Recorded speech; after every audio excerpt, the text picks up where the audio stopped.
இங்கதான் நித்யானந்தா என்டர் ஆகிறேன். உங்களுடைய தேகமே மதுரை, உங்கள் துவாதசாந்தத்திலே எம்பெருமான் இப்பொழுதும் அமர்ந்து கொண்டு, சுந்தரேச பெருமான் இப்பொழுதும் தொடர்ந்து தன் திருவிளையாடல்களை செய்து கொண்டிருக்கின்றார். அதுதான் உங்கள் வாழ்க்கை. தருமி எனக்கில்ல எனக்கில்ல எனக்கில்ல எனக்கு வராதுன்ற சுய சந்தேகத்தோட அணுகினா, அந்த சுய சந்தேகத்தோட பிரதிபிம்பமா மிரரதான் நக்கீரனா காட்டுறாரு.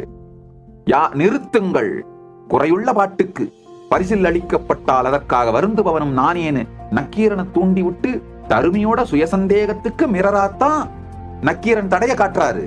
தருமி தோற்ற பிறகும் வீட்டுக்கு ஓடாம கோவிலுக்கு வந்து பெருமானே அப்படின்னு அழுது கரைந்து சரணாகதி அடையும் பொழுது, தோற்றாலும் வென்றாலும் துணை உன் பதமேன்னு வந்து சரணாகதி பண்ணதுனால, சரி இல்லன்னு ஆனாலும் பரவாயில்ல, ஆனா என் வாழ்க்கை உனதுதான், உன் காலடியில தான், கொடுத்தால் செல்வத்தோடு மகிழ்ந்து சிறந்து